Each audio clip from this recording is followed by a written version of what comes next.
കഥ ഒറ്റമുറി വീട്. ജോലി കഴിഞ്ഞ് പുറത്തേക്കിറങ്ങിയത് ഒന്നിച്ചായിരുന്നു. ഹോസ്റ്റലിലേക്ക് പോകേണ്ട എന്നുണ്ണി തീരുമാനിച്ചു. നേരെ ബസ് സ്റ്റാൻഡിലേക്ക് നടന്നു. ബസ് വന്നു നിന്നിട്ടും അതിൽ കയറാൻ കൂട്ടാക്കിയില്ല. നടന്നു. റോഡിനിരുപുറമുള്ള കെട്ടിടങ്ങളെ ശ്രദ്ധിക്കുന്നുണ്ടായിരുന്നു. ഒരു വളവെത്തിയപ്പോൾ ചങ്കൽ വിരിച്ച പാതയോരത്ത് നിലയുറപ്പിച്ചു. ഉണ്ണി വെറുതെ പാതയോരത്ത് കണ്ട വീടിനെ നോക്കിയിരുന്നു. കുറേ ദിവസമായി വീട്ടിലേക്ക് ഫോൺ ചെയ്തിട്ട്. ബൂത്തിനരിയിലെത്തി. ആരോ ഒരാൾ സംസാരിച്ചുകൊണ്ടിരിക്കുന്നു. സംസാരിച്ചയാൾ ഇറങ്ങിയപ്പോൾ മറ്റൊരാൾ കൂടി വന്നു. ഉണ്ണി മാറി നിന്നു. തനിക്ക് തിരക്കില്ല. തിരക്കൊഴിഞ്ഞ് ബൂത്തിലേക്ക് കയറുക ബുദ്ധിമുട്ടാണെന്ന് മനസ്സിലാക്കി ഫോൺ വിളിച്ചയാൾ ഇറങ്ങിയ ഉടനെ കയറി ഫോൺ ഡയൽ ചെയ്തു. ഉണ്ണിയുടെ ഭാര്യയായിരുന്നു. അങ്ങേ തലക്കൽ. ഫോൺ വിളി പ്രതീക്ഷിച്ചിരുന്നാണ്.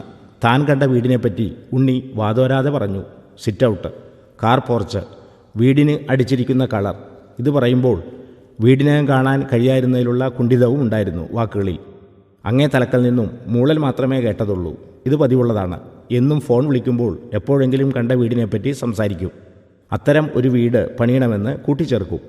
ഉണ്ണിയുടെ ഭാര്യ മറുത്തൊന്നും പറയാറില്ല. വീടിനോടുള്ള ആവേശം ഉണ്ണി പറഞ്ഞുണ്ടാക്കിയതാണ്. ഇപ്പോൾ കേട്ട് ആ മോഹം കെട്ടടങ്ങിയിരിക്കുന്നു.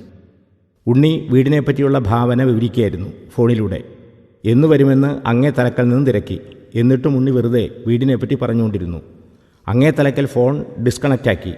ഫോൺ ഡിസ്കണക്റ്റായി എന്ന് പറഞ്ഞ് കാശ് കൊടുക്കുമ്പോൾ താനിന്ന് പതിവിലും കൂടുതൽ സംസാരിച്ചതായി ഉണ്ണിക്ക് തോന്നി.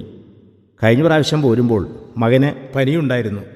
ആ വിവരം ചോദിക്കാതിരുന്നതിൽ കുണ്ഠിതം തോന്നി. താൻ വീട്ടിലെ വിശേഷങ്ങൾ തിരക്കാൻ മറന്നിരിക്കുന്നു. ഒരിക്കൽ കൂടി ഫോൺ വിളിച്ചാലോ? വേണ്ട, ഇപ്പോൾ തന്നെ കാശ് കൂടുതലായിരിക്കുന്നു. കമ്പനിയിൽ ജോലിക്ക് കയറുമ്പോൾ പുതിയ ഒരു വീട് വയ്ക്കുന്നതിനെപ്പറ്റി ഉണ്ണി ആലോചിച്ചിരുന്നില്ല. ലത പറയും, ഉണ്ണിയേട്ടാ, നമുക്ക് സ്വന്തമായൊരു വീട്. ലത പറയുന്നതിൽ കാര്യമുണ്ടെന്ന് ഉണ്ണിക്ക് തോന്നി. സ്വന്തമായൊരു വീട് പണിയണം. ലതയുമായി വീടിൻ്റെ പ്ലാനും മറ്റും ചർച്ച ചെയ്യുക പതിവാക്കി. മനസ്സിലൊരു വീട് സ്വന്തമായി മാറി.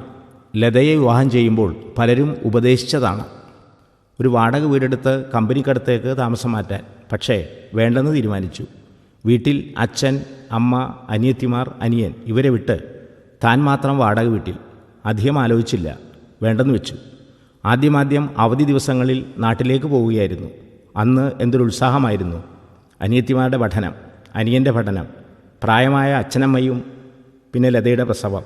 പ്രാരാബ്ധങ്ങളുടെ ഭാണ്ഡം പെരുക്കി. വീട്ടിലേക്ക് പോക്ക് കുറഞ്ഞു. ഫോൺ വിളിക്കുമ്പോൾ ലത പറയും, ഈ ആഴ്ച എന്തായാലും വരണം. മോൻ നടന്നു തുടങ്ങി. അല്ലെങ്കിൽ അവന് പല്ല് വന്നു. വരാമെന്ന് പറയും. ശമ്പളം കിട്ടട്ടെ. ശമ്പളം കിട്ടി. കടം വാങ്ങിയത് കൊടുത്തു തീരുമ്പോൾ മിച്ചം തുച്ഛമാകും. കുഞ്ഞൊരു ഉടുപ്പ് വാങ്ങണം. ലത പ്രത്യേകം പറഞ്ഞിരുന്നതാണ്. മകൻ്റെ 1ാം പിറന്നാളാണ്. തെറ്റില്ലാത്ത ഉടുപ്പ് വാങ്ങി നാട്ടിലേക്ക് പുറപ്പെടുമ്പോൾ കയ്യിൽ ബാക്കി എത്ര രൂപയുണ്ടെന്ന് എണ്ണി നോക്കി. വണ്ടി ഇറങ്ങുമ്പോൾ നേരം വൈകിയിരുന്നു. ശമ്പളം വാങ്ങി ലീവെടുത്ത് നേരെ ഇങ്ങ് പോരുകയായിരുന്നു. എന്നിട്ടും നേരം ഇരുട്ടിയിരിക്കുന്നു. ലത പ്രതീക്ഷിച്ചിരിക്കുകയായിരുന്നു. വീട്ടിലേക്ക് പ്രവേശിക്കുമ്പോൾ ഒരു വീർപ്പുമുട്ടൽ അനുഭവപ്പെടുന്നുണ്ടോ എന്ന് ഉണ്ണിക്ക് സംശയം തോന്നി. ലതയുടെ കയ്യിൽ കുഞ്ഞിരിപ്പുണ്ടായിരുന്നു. അമ്മയുടെ മുഖത്തെ സന്തോഷം തിരിച്ചറിഞ്ഞിട്ടാകണം കുഞ്ഞ് അച്ഛനെ നോക്കി ചിരിച്ചു. ഉണ്ണിയെല്ലാം മറന്നു. മകനെ വാരിയെടുത്തു. അവൻ്റെ നെറ്റിയിലും കവിളിലും ഉമ്മ വെച്ചു. അച്ഛനും അമ്മയും അനിയത്തിമാരും മുൻഭാഗത്തേക്ക് എത്തിയിരുന്നു. അനിയനെ മാത്രം അവിടെ കാണുന്നുണ്ടായിരുന്നില്ല. ഉണ്ണി അക്കാര്യം പ്രത്യേകം ശ്രദ്ധിച്ചു. അനിയത്തിമാർ കുഞ്ഞിനെ ഉടുപ്പ് മാറ്റി. ഉണ്ണി അനിയത്തിമാരുടെ മുഖഭാവം ശ്രദ്ധിച്ചു. അവർക്കൊന്നും കൊണ്ടുവരാത്തതിലുള്ള പരിഭവം ആ മുഖഭാവത്തു നിന്ന് വായിച്ചെടുത്തു. +2 പഠിക്കുന്ന അനിയത്തി കഴിഞ്ഞ പ്രാവശ്യം പോരുമ്പോൾ പ്രത്യേകം പറഞ്ഞിരുന്നാണ് ഉണ്ണി ഓർത്തു. ഉണ്ണി കുളിച്ച് വസ്ത്രം മാറി വരുമ്പോൾ ലത ഭക്ഷണം വിളമ്പി വെച്ചിരുന്നു. ഇന്ന് വന്നില്ലായിരുന്നുവെങ്കിൽ ലത തനിക്ക് മാപ്പ് തരില്ലായിരുന്നു എന്ന് ഉണ്ണിക്ക് തോന്നി. ലതയ്ക്ക് അത്രയ്ക്ക് ഉത്സാഹമായിരുന്നു. അച്ഛനും അമ്മയും അനിയത്തിമാരും വന്ന് ഭക്ഷണം കഴിക്കാനിരുന്നു. ഉണ്ണിയും. അനിയനെ മാത്രം കണ്ടില്ല. ഉണ്ണി തിരക്കി. ആരും ഒന്നും മിണ്ടുന്നില്ല. ലത അച്ഛനും അമ്മയ്ക്കും ചോറ് പകർന്നു കൊടുത്ത് ഉണ്ണിയുടെ അടുത്തേക്ക് വന്നു. ഉണ്ണി ലതയുടെ കൈപിടിച്ച് അനിയനെ തിരക്കി. ലത മറുപടി പറയാതെ കുഞ്ഞിനെടുത്ത് അകത്തേക്ക് പോയി. പുറത്ത് ഇടിവെട്ടുന്ന ശബ്ദം കേൾക്കാം. ഇടിമിന്നലിൻ്റെ പ്രകാശം ജനലിലൂടെ മുഖത്തേക്കടിച്ചു. വാതി തുറന്ന് അനിയൻ അകത്തേക്ക് കയറി. അവൻ്റെ മുഖത്തും ഭാവമാറ്റം പ്രകടമായിരുന്നു. ഉണ്ണി ഭക്ഷണം കഴിക്കാൻ അവനെ വിളിച്ചു. ഒന്ന് തിരിഞ്ഞു നോക്കിയിട്ട് അവൻ അകത്തേക്ക് പോയി. അവൻ വളർന്നിരിക്കുന്നു എന്ന് ഉണ്ണിക്ക് മനസ്സിലായി. മുഖത്തെ മീശക്ക് കട്ടി കൂടിയതായി. കിടക്കാൻ നേരം ലത വിശദമായി കാര്യങ്ങൾ പറഞ്ഞു. അനിയൻ ചില ദിവസങ്ങളിൽ വരാറില്ല. ചില ദിവസങ്ങളിൽ വരുമ്പോൾ മദ്യം മണക്കാറുണ്ട്. ഉണ്ണി സ്തംഭിച്ചിരുന്നു. തൻ്റെ പ്രതീക്ഷകൾ അസ്ഥാനത്താവുകയാണ്. അനിയനൊരു ജോലി, അനിയത്തിമാരുടെ കല്യാണം. അനിയനൊരു ജോലി കിട്ടിയിട്ടും വേണം അനിയത്തിമാരുടെ കല്യാണം നടത്താൻ. താൻ ഒറ്റക്ക് കൂട്ടിയാൽ കൂടാത്ത കാര്യം. ഉണ്ണിക്കുറക്കം വന്നില്ല. തിരിഞ്ഞും മറിഞ്ഞും കിടന്നു. ഉണ്ണി എഴുന്നേറ്റ് അനിയൻ്റെ അടുത്തേക്ക് നടന്നു. അനിയൻ ഉറങ്ങാനുള്ള തയ്യാറെടുപ്പിലായിരുന്നു. ഉണ്ണിയെ കണ്ടതും അനിയൻ ചോദ്യഭാവത്തിൽ നോക്കി. ഉണ്ണി എന്തു പറയണമെന്നറിയാതെ മുഖവരയെന്നോണം പറഞ്ഞു, ഞാൻ ഒരു വീട് വയ്ക്കാൻ തീരുമാനിച്ചു. അനിയൻ ഒന്നും പറഞ്ഞില്ല. ഉണ്ണി അനിയൻ എന്തെങ്കിലും പറയട്ടെ എന്ന് ആഗ്രഹിച്ചു. ഉണ്ണി തന്നെ തുടർന്നു, വീടിൻ്റെ പ്ലാനും മറ്റും പൂർത്തിയായി, ഉടനെ പണി തുടങ്ങും. അപ്പോഴേക്കും ലത എന്തോ ഓർത്തിട്ടെന്നവണ്ണം വിളിച്ചു പറഞ്ഞു, ഉണ്ണിയേട്ടാ, പാൽക്കാരൻ്റെ കാശ് നാളെ കൊടുത്താലേ കുഞ്ഞിനുള്ള പാല് നാളെ മുതൽ തരികയുള്ളൂ. ലതയുടെ വർത്തമാനം കേട്ടിട്ടാകണം അനിയൻ്റെ മുഖത്ത് ഒരു പരിഹാസത്തിൻ്റെ ചിരിയുണ്ടായിരുന്നു.